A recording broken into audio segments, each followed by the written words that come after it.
Shalom Alaikum.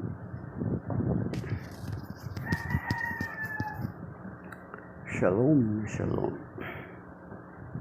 Our Catholic Daily Gospel reading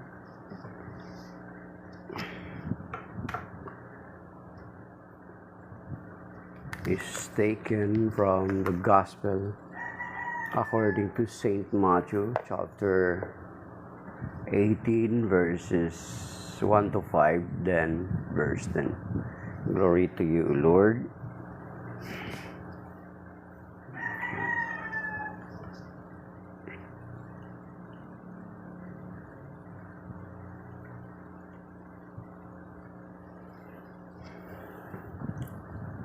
At that time, the disciples approached Jesus and said, "Who is the greatest in the kingdom of heaven?"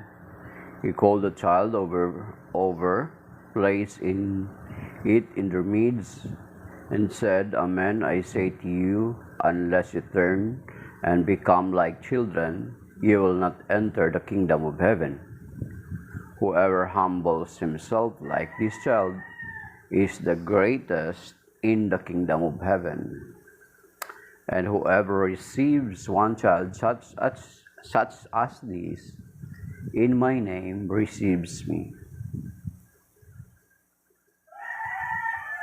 See that you do not despise one of these little ones, for I say to you that their angels in heaven always look upon the face of my heavenly Father." The Gospel of the Lord. Praise to you, Lord Jesus Christ. So, kung titingnan natin mga kapatid, ilang beses nang inulit-ulit ito ng ating simbahan, itong gospel reading about who is the greatest, sino yung pinakadakila, at laging ang ibinibigay ng Panginoong Hesukristo na halimbawa ay ang bata. So,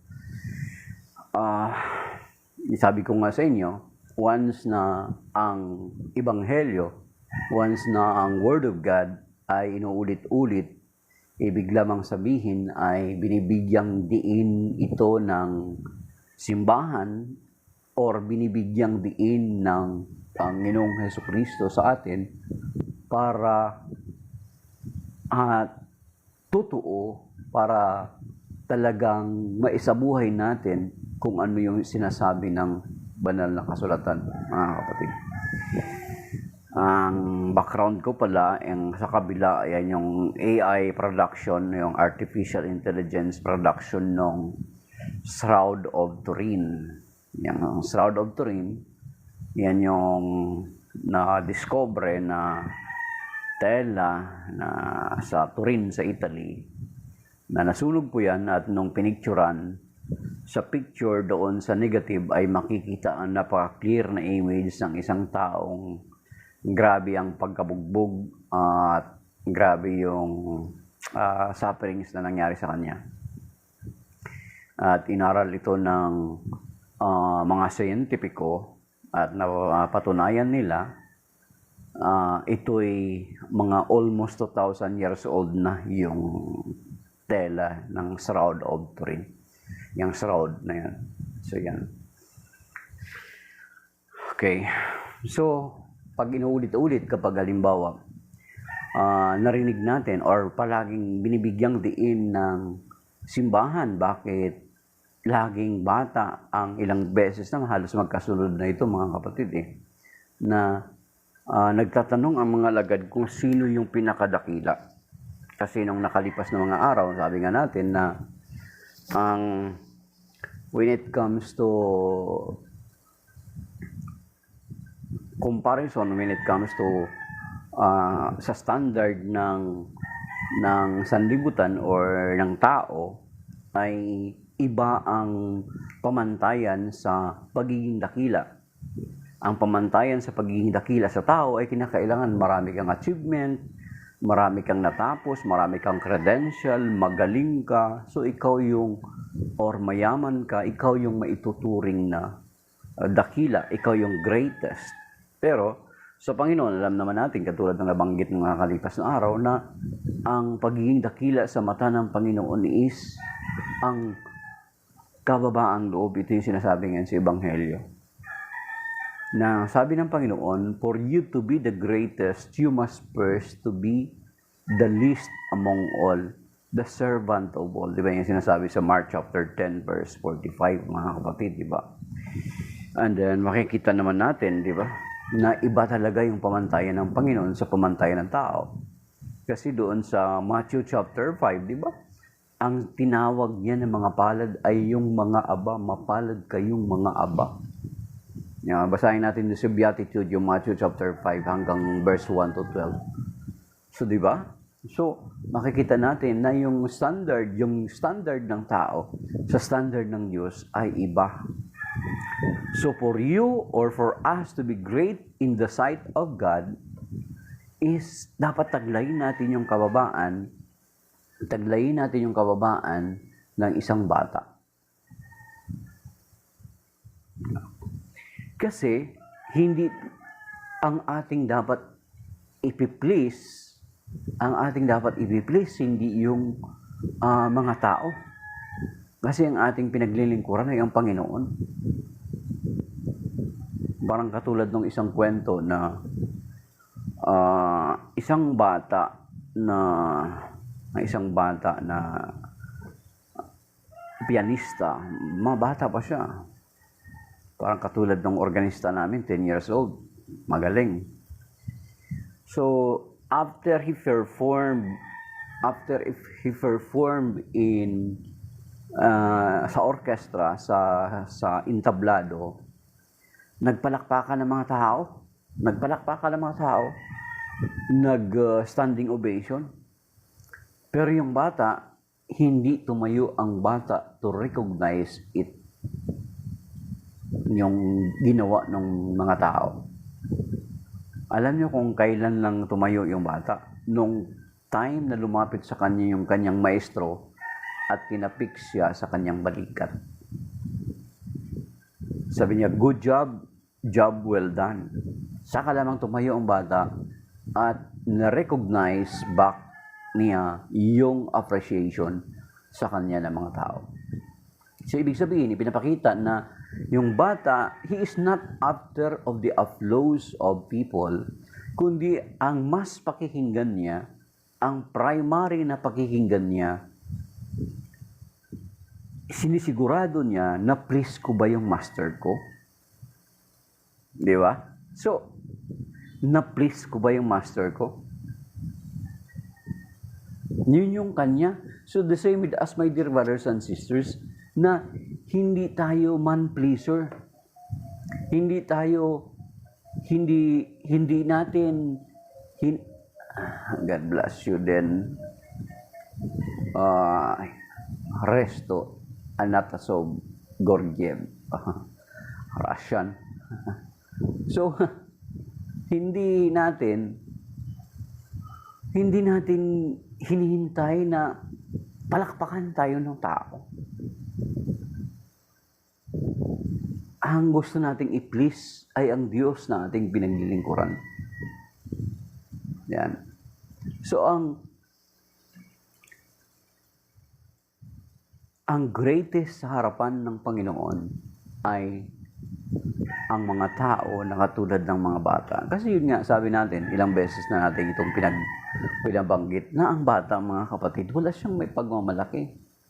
Ang kanyang may pagmamalaki lang ay kung ang kanyang mga magulang, doon lang siya nakadepende. Doon lang siya umaasa. So, ayan ang tinuturo sa atin. Ibig sabihin, ang tinuturo sa atin ng Panginoon na dapat ang dependence natin ay sa Diyos. Hindi sa kung ano yung merong kakayanan natin. Kasi sinasabi sa banal na kasulatan sa Zechariah chapter 4 verse 6, sapagkat sinasabi doon, sabi niya, not by might nor by power, but by my spirit, saith the Lord of hosts. Yung sinasabi sa Zechariah chapter 4 verse 6, mga kapatid. Kasi hindi dahilan sa kung gaano tayo kagaling, kundi Sa tulong lamang ng Diyos tayo, kaya tayo nagtatagumpay.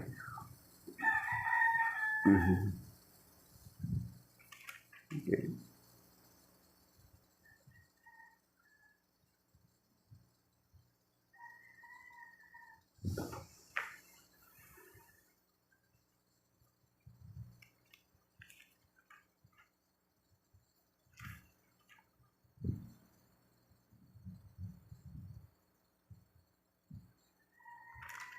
So, ibig sabihin na dapat ang ating pagdiriwala is sa Diyos.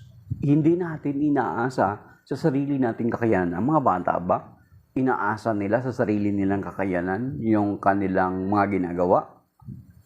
May maipagmamalaki ba ang bata? Kaya ba nilang magmalaki? Kaya ba nilang kaya bang sasabihin ng mga bata, I can do it alone? Pwede ba? Pwede ba sabihin ng mga bata yon? No, they cannot. That is why, ang Ebanghelyong yun, tinuturuan tayo ng Panginoon na dapat ang lahat ng bagay ay ipinagkakatiwala natin sa Panginoon.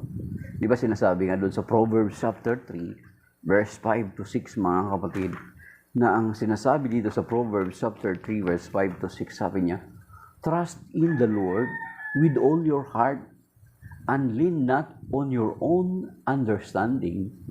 In all your ways acknowledge Him, and He shall direct your path. Since na wala tayong may pagmamalaki, since na hindi natin dapat pangahawakan kung ano yung kakayanan natin, katulad nung sa bata, na ang bata ay wala siyang may pagmamalaki, umaasa lamang siya sa kanyang magulang. The same with us, mga kapatid, ay in-expect tayo ng Panginoon na umasa din sa kung ano yung magagawa ng Diyos sa buhay natin at hindi sa kung ano yung magagawa natin. So, kababaan, maging katulad tayo ng bata kasi ang isa sa ang bata, bakit siya greatest, parang inihambing ng Panginoon ang pagiging greatest ng isang tao sa isang bata sapagkat ang bata, mga kapatid, alam niyo ba na ang bata, subukan niyo pangakuan niya na bilhan niyo ng isang magandang laruan. Ngayon, ang ginagawa ng mga magulang, ang binibigay sa mga bata is hindi laruan, cellphone. Bata pa lang, cellphone na. Samantala dito sa amin, merong akong nakita na 9 years old na siya. Ay kinuhanan, inalisan siya ng kanyang mga magulang ng cellphone.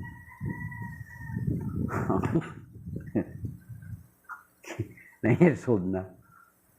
Inalisan siya ng mga magulang niya ng cellphone. So, subukan niyo ang mga bata, pangakuan ng halimbawa ibibili niyo siya ng laruan na maganda. 'Di ba? Hindi pa dumating yung laruan. Tuwang-tuwa na yung bata at ikukwento niya na yan sa kanyang mga kalaro. Mga kapatid.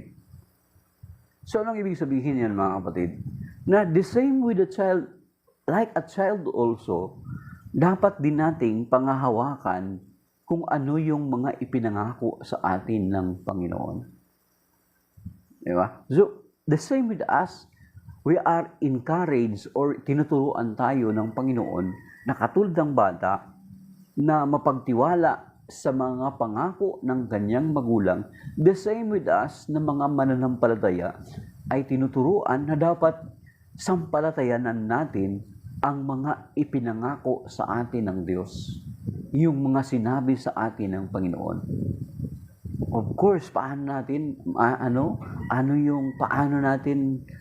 panghawakan? Of course, here in the Bible. Dito sa banal na kasulatan, sa Biblia. Kasi ang Panginoon ay tapat sa kanyang pangako. Ang nare-require niya sa atin, katulad ng bata, ang nare-require lamang niya sa atin is to have faith in Him. Di ba? Ano sabi doon sa John chapter 14? Let not your heart be troubled. Believe in God and believe also in me. At at the same time, mga kapatid, sabi dito sa Hebrew chapter 10 verse 23, so katulad ng bata, pinangahawakan natin ang pangako ng Panginoon. Pangahawakan natin. Okay. Sabi dito sa Hebrew chapter 10 verse 23. And sabi dito,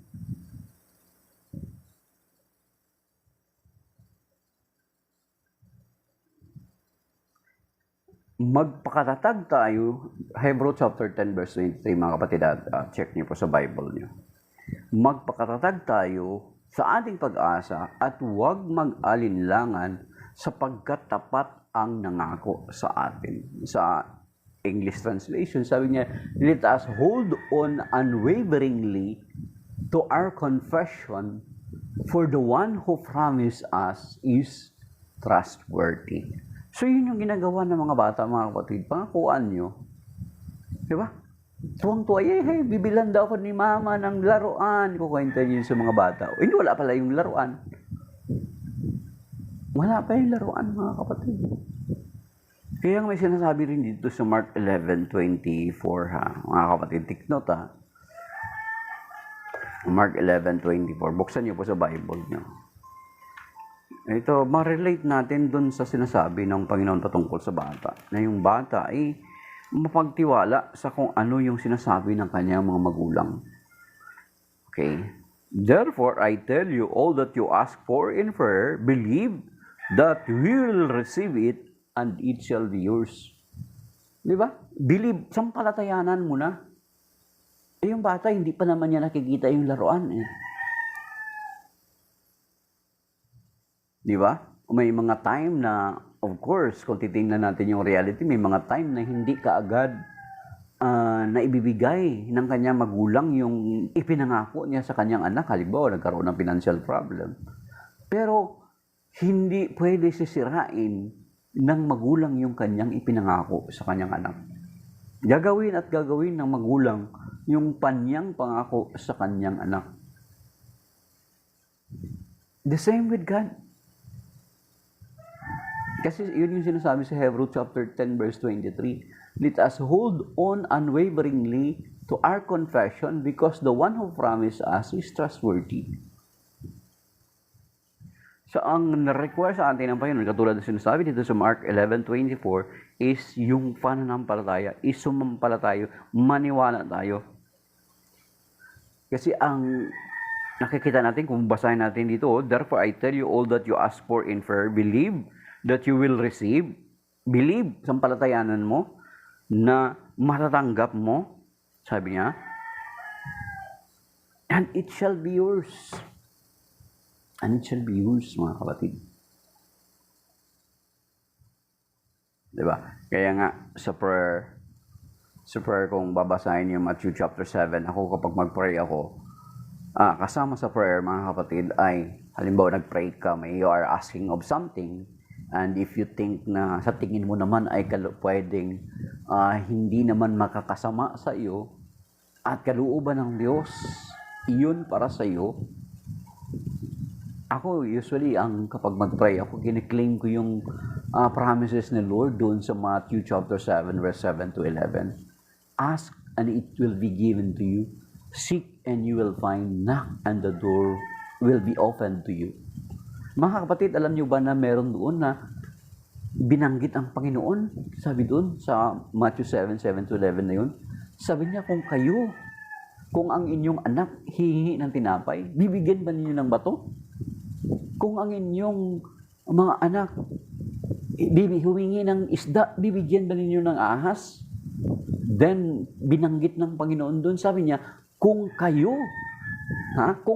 na mga masasama, ay marunong magbigay ng mabuting bagay sa inyong mga anak, kaano pa kaya ang inyong amang nasa langit? So you see, ang Diyos ay hindi katulad ng ilan sa mga magulang na masama. Ang Diyos ay mabuti. Bagamat ilan sa mga magulang na mga masasama ay naibibigay nila yung kanilang, nabibigyan nila ng mabuting bagay yung kanilang mga anak. Much more ang Diyos natin, mga kapatid. Kaya nga dito sa isa pa rin dun sa halimbawa sa prayer, di ba? Pinanghahawakan, kasi parang napunta tayo dun sa pinanghahawakan ng bata. Isa sa katangian ng bata is pinanghahawakan niya kung ano yung ipinangako sa kanya ng Panginoon, ng kanyang mga magulang. The same with us. So, ibig sabihin, the same with us, the Lord Jesus Christ is teaching us to trust to what God has promised to us. Di ba? Nangako ang Panginoon na babalik siya. Isa rin yun. Nangako ang Panginoon na babalik siya at tiyak na babalik ang Panginoon. Hindi man ngayon, pero darating siya, mga kapatid. So, nadidili lang dahilan dun sa sinabi dun sa 2 Peter chapter 3 verse 9. Because God is giving us a chance. And yung binanggit din natin kahapon. Dito sa 1 Corinthians chapter 2 verse 9, mga kapatid, But as it is written, what eye has not seen, and ear has not heard, and what has not entered the human heart, what God has prepared for those who love Him. Yan, ayan. Maganda rin yan, ipanghawakan sa prayer natin, mga kapatid, kapag nag-pray tayo. Lord, your word says na sinasabi mo, kaya kung loobin mo nawa, Panginoon, na itong mga samo ko, itong mga kahilingan ko ay yung pagkaloob. As you promise in your word, na yung sa Matthew 7:7-11, Mark 11:24, 1 Corinthians chapter 2, verse 9. Sabi dito, ganito ang sinasabi ng kasulatan, hindi pa nakikita ng mata, hindi narinig ng tainga, hindi pa rin sumasagi sa isip ng tao ang inihanda ng Diyos sa mga umiibig sa Kanya. Yan. So, katulad ng bata na nagtitiwala siya sa mga pangako ng kanyang mga magulang, umaasa siya sa kanyang mga magulang, sumasandal siya sa kanyang mga magulang, hindi siya nagmamalaki para sa sarili niya, kasi in his or her own capacity ay wala siya magagawa. Kaya yung total dependence niya ay nasa Panginoon. Sabi pa nga rito ng Romans chapter 8 verse 32, mga kapatid. Sabi dito, hindi niya ipinagkait ang sarili niyang anak kung hindi ibinigay para sa ating lahat. Kung naipagkaloob niya sa atin ang kanyang anak, hindi ba niya maipagkakaloob sa atin ang lahat ng bagay kasama ng kanyang anak? Yan, mga kapatid. So, ang aral ng Ebanghelyo ngayon is, let us humble ourselves. Let us be dependent to God. Huwag nating ipagmalaki kung ano yung kakayanan natin. Bagkus lagi nating isandig or iasa sa Panginoon ang lahat ng bagay. Hindi natin in our own capacity, we are doing it in our own way. Diba? May kanta na My Way. Let us do it in God's way. Gawin natin, Lord, lagi natin ipagkatiwala sa Panginoon, katulad ng sinasabi sa Proverbs 3:5-6. I-entrust natin sa Panginoon yung mga bagay-bagay na ginagawa natin. Isalig natin sa Kanya. Kasi tinuturuan tayo na maging katulad tayo ng bata na walang may pagmamalaki, kundi ang kanyang mga magulang lamang. Di ba? Yes, I have nothing, but I have my parents. Di ba? Yung parang katulad din ng kwento na habang nagkakagulo daw yung mga pasahero sa eroplano, ay may bata na naglalaro. Hoy bata, hindi ka ba natatakot? Sabi ng isang pasahero sa bata. Hindi. Tatay ko piloto eh. Piloto tatay ko eh. niluto tatay ko eh. So the same with us. God is teaching us, the Lord Jesus Christ is teaching us to trust in Him. Kaya nga, di ba, ito last na lang siguro. Sa Psalm 46, di ba? Ang sabi dito sa Psalm 46, sabi niya, God is our refuge and strength, a very present help in times of trouble. So, ibig sabihin, kahit sa panahon ng kaguluhan natin, ay ipagkatiwala natin sa Panginoon. Hindi tayo mababagabag. Sabi niya, sa Psalm 46 verse 1 to the following, God is our refuge and our strength and ever-present help in distress. Thus we do not fear, though earth be shaken and mountains quake to the depths of the sea, though its waters rage and foam and mountains totter at its surging. The Lord of hosts is with us. Our stronghold is the God of Jacob.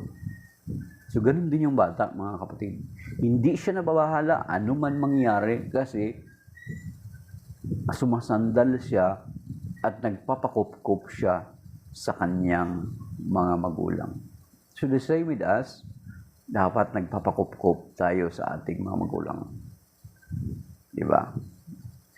Sabi rin doon sa Psalm 91, siyang naghahangad ng pagkupkup ng kataas-taasan.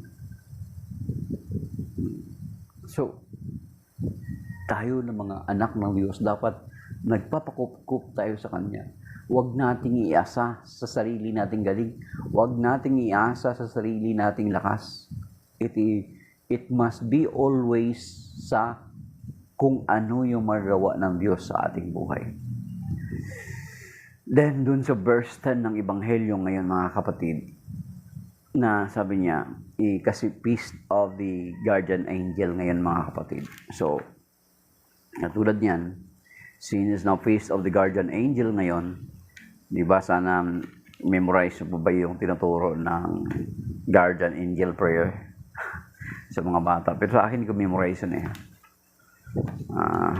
Sabi sa Matthew chapter 18 verse 10, mga kapatid. So, ito rin yung pwede rin natin pangawakan. Kaya ako kapag in many instances habang nagbabiyahe ako,